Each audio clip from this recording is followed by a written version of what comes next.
Halo Sobat Baramasta, dimanapun berada. Salam akal sehat.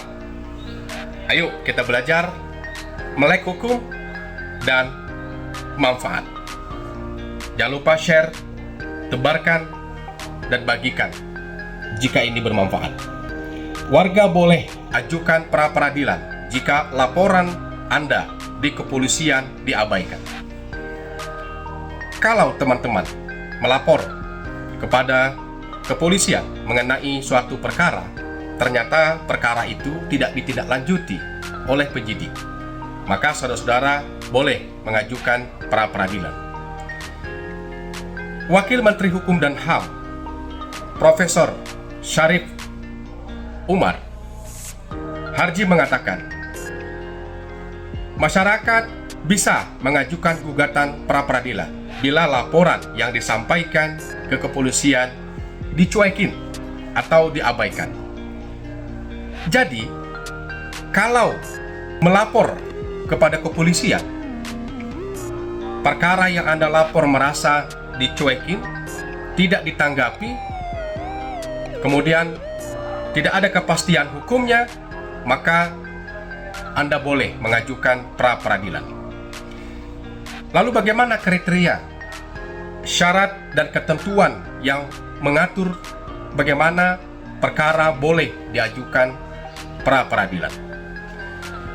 Terdapat dua objek pra-peradilan, yakni di luar upaya paksa yang bisa dilakukan, yaitu penangguhan dan penahanan.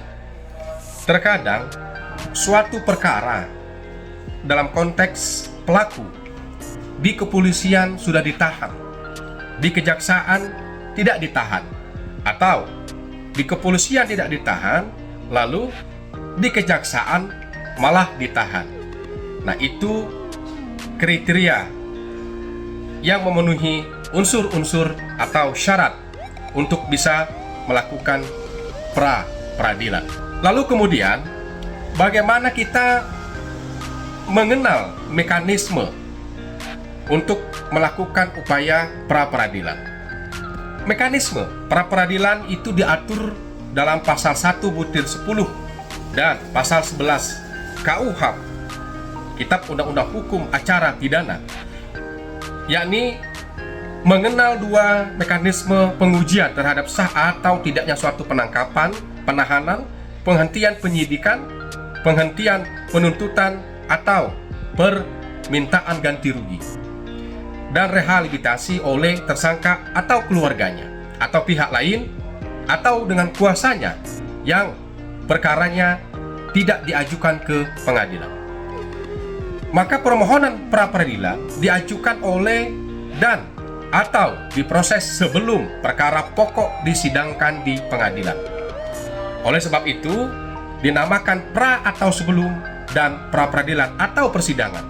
Pra-peradilan juga menjadi upaya dari pemerintah untuk memperbaiki hukum acara pidana dari peninggalan Belanda yang dikenal dengan istilah Herziener Inlandsreglement (HIL).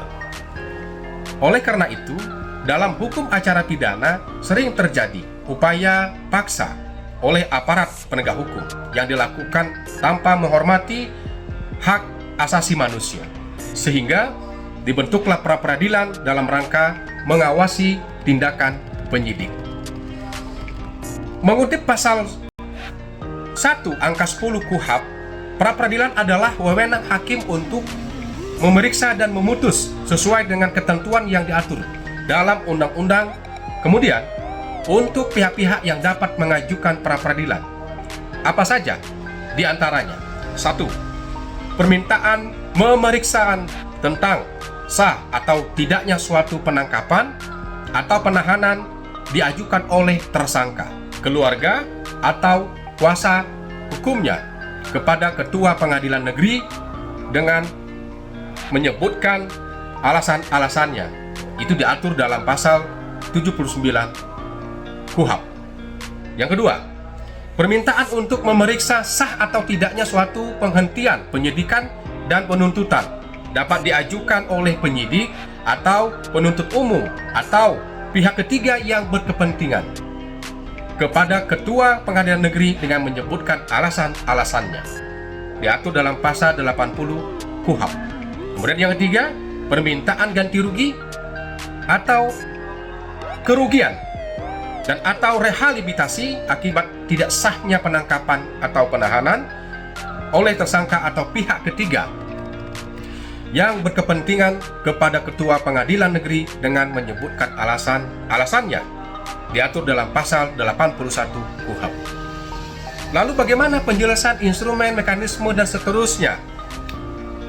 Ikuti terus dan jangan lupa follow dan share biar kita belajar melek hukum. Salam akal sehat. Assalamualaikum warahmatullahi wabarakatuh.